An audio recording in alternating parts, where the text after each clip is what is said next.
नमस्कार दोस्तों।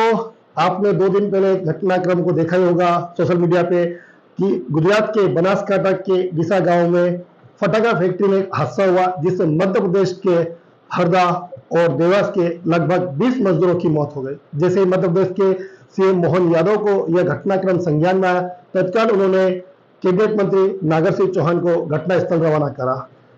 कैबिनेट मंत्री नागर सिंह चौहान घटनास्थल पहुंचे और उन्होंने वस्तु स्थिति को देखा और जो मृतक परिवार थे उनके परिवारजनों को ढांढस बंधाया।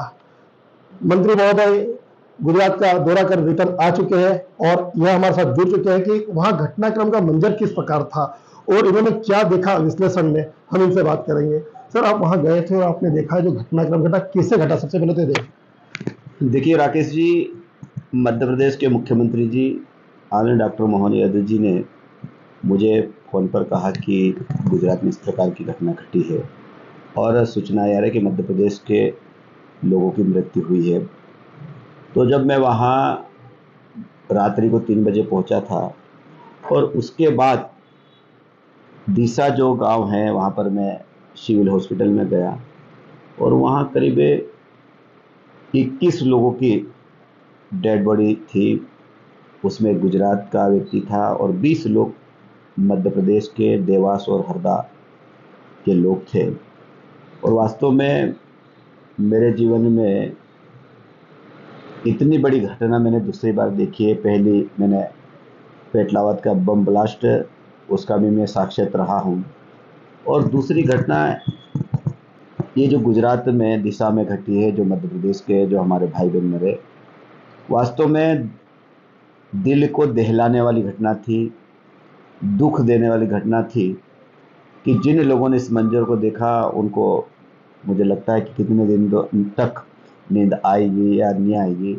ये दर्दनाक घटना थी और उस घटना में एक ही परिवार के एक व्यक्ति थे, उसके पत्नी और 3 बच्चों की मृत्यु हुई और एक बेटी जो जीवित है, जो घटना में घायल हुई, 3 साल की बेटी, उसके माता पिता भी उस काल के गाल में समा गए।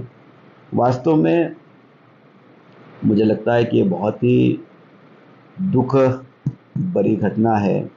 भगवान ने चाहे ऐसे किसी के साथ घटना नहीं घटे, लेकिन मैं वहाँ गया और मैंने देखा और परिवार के लोग बहुत दुखी भी थे और हमने उनको ढांढस भी बंधाया और हमने विश्वास भी दिलाया कि मध्य प्रदेश की सरकार और देश के प्रधानमंत्री जी और गुजरात के जो सरकार है वो आपके साथ है।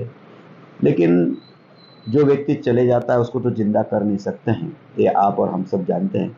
लेकिन सरकार ने मदद का कहा है। गुजरात की सरकार ने 4 लाख रुपए देने की बात कही है। पीड़ित परिवार उसको 50,000 रुपये देने की बात कही है। देश के प्रधानमंत्री जी ने भी 2-2 लाख रुपए देने की बात कही है और मध्य प्रदेश की सरकार ने भी 2-2 लाख रुपए एक एक मृतक परिवार को देने की बात कही है। तो मुझे लगता है कि जो घटना हमने देखी वो बहुत दुखद थी। मैं यही कहना चाहता जो इस फटाका फैक्ट्री के मालिक थे उनकी गिरफ्तारी की सूचना आ रही है, तो क्या लगता है लापरवाही किसकी थी? घटना किस कारण हुई है? देखिए, जो फटाका फैक्ट्री है उसके पास लाइसेंस था पिछले समय में। उसने 15 मार्च को रिन्यूअल के लिए आवेदन दिया था, लेकिन वो आवेदन रिन्यूअल हुआ नहीं। लेकिन उसको जो लाइसेंस दिया था वो फटाके बेचने का लाइसेंस दिया था, लेकिन उस फैक्ट्री में फटाके बन रहे थे।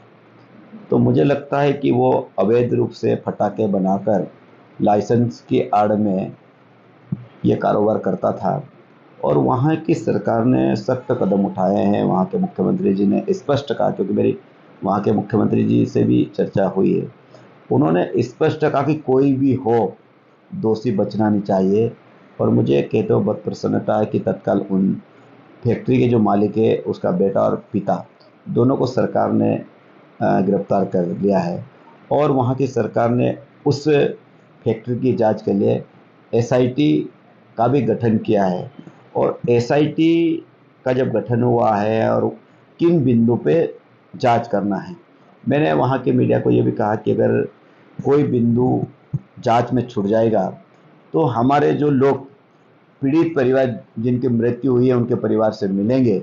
अगर उस जांच के कारण अगर संतुष्ट नहीं होंगे तो उन परिवार से पूछ के भी उनके बिंदु को शामिल किए जाएंगे और उसमें जांच करेंगे। लेकिन मैं चाहता हूं कि उनके खिलाफ सख्त से सख्त कार्रवाई होना ही चाहिए। कुछ नाबालिग बच्चों की भी मौत हुई इसके अंदर। नाबालिग बच्चे भी हैं, कोई 12 साल का है, 13 साल, तो ये क्योंकि सभी फटाका फैक्ट्री में काम कर रहे थे क्या? ये फटाका फैक्ट्री में काम भी करते तो रहते भी वहीं थे। आसपास कोई रहवासी इलाका था? हाँ, रहवासी इलाका है वहाँ पर, हाँ।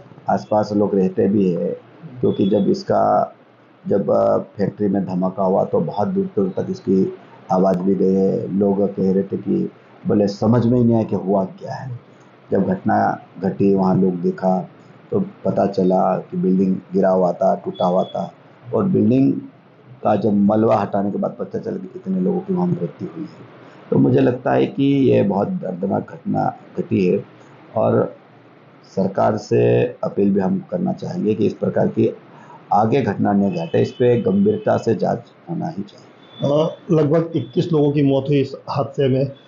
लगता है कि जो फटाका मालिक है दोषी है उसको फांसी की सजा मिलना चाहिए। देखिए, वहाँ की सरकार ने जो कानून बनाया है, क्योंकि कानून के आधार पर डिस्ट्रिक्ट या कोर्ट का जो मजिस्ट्रेट होता है न्यायालय में, वो निर्णय करता है। लेकिन मैं समझता हूँ कि उसके खिलाफ सख्त से सख्त, और जो ऐसी गलती करने वालों के खिलाफ जो दंड होता है, सजा होती है, वो जरूर मिलेगी उसको। हरदा में फटाका हादसा हुआ था एक, और यही आप देख रहे हो बनासकांठा के जिले में हो रहा है।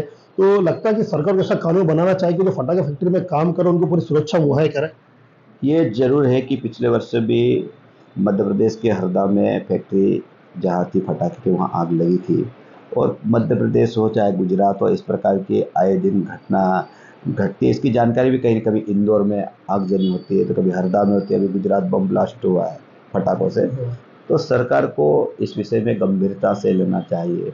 और जब मैं मध्य प्रदेश के कैबिनेट मंत्री होने के नाते मैं मुख्यमंत्री जी से भी निवेदन करना चाहूँ कि आगे इस प्रकार की घटना नहीं घटे, और इसमें हम क्या सुरक्षा कर सकते हैं, उसके लिए क्या कठोर से कठोर नियम बना सकते हैं, इस पर भी हम लोग जब भोपाल में सीएम से मिलेंगे तो इस पर चर्चा करेंगे। आपने बताया कि एक लगभग 3 या 4 साल की बालिका जिसका पूरा परिवार खत्म हो गया, तो क्या मध्य प्रदेश सरकार उस बालिका को गोद लेगी, उसकी पढ़ाई का, खाने का, रहने का सब खर्चा उठाएगी? देखिए राकेश जी, क्योंकि वो देवास जिले की बेटी है और हरदा की बेटी है, और वहाँ हमारे स्थानीय जनप्रतिनिधि है, विधायक है, सांसद है, वहाँ का प्रशासन भी है। अगर उस बेटी को इस प्रकार की, अगर उसके परिवार में कोई बच्चा नहीं, काका बाबा या कोई भी परिवार का, अगर उस बेटी का अगर कोई पालन पोषण नहीं करेंगे, तो मध्य प्रदेश की सरकार ऐसे कई बेटियों के लिए मध्य प्रदेश बाल आश्रय योजना है, जिसके तहत हम लोग बेटी जिसके माता पिता नहीं होते उनको 4,000 या 5,000 रुपये देने की योजना, उसका भी लाभ हम लोग दिलाएंगे। उसको बेटी को अच्छी कैसे पढ़े और आगे कैसे बढ़े, उसका जीवन कैसे संवरे, उसके लिए सरकार की हमारे पास महत्वपूर्ण योजना है, इसका भी लाभ दिलाएंगे।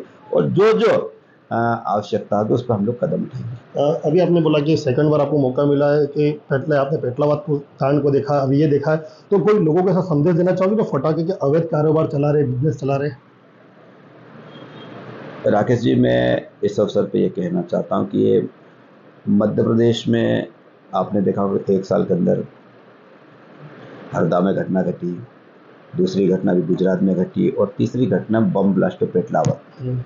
ये और इंदौर में भी आए दिन इस प्रकार की घटना घटती रहती है। फटाखों के फैक्ट्री में आग लगी, पेपरों में आते, टीवी में आते। तो मैं जनता से अपील करना चाहता हूँ कि जहाँ जहाँ फटाखे की फैक्ट्री है, वहाँ जो हमारे लेबर काम करते हैं, गरीब लोग काम करते हैं, सुरक्षा की दृष्टि से उसमें क्या अति आवश्यक है, उसको हम लोगों को अपनाना चाहिए। और फैक्ट्री जो फटाखा फैक्ट्री, उसमें काम करने से पहले जितनी सावधानियां हैं उसको हम सब लोगों को बरतना चाहिए। मैं आपके इस चैनल के माध्यम से अपील करता हूँ। ये थे हमारे साथ में कैबिनेट मंत्री नागर सिंह जी चौहान। उन्होंने बताया कि जो गुजरात के बनासकांठा में फटाका हादसा हुआ, उसके जो दोषी है उनको कड़ी से कड़ी सजा मिलेगी, और सरकार से मांग करेंगे कि एक ऐसा कानून बने कि जो दोषी है उनके खिलाफ कार्रवाई हो। और साथ ही अपील की है कि जो फटाका फैक्ट्री है, गोडाउन है, वहाँ पे सुरक्षा के पुख्ता इंतजाम हो। राकेश चौहान, अलीराजपुर।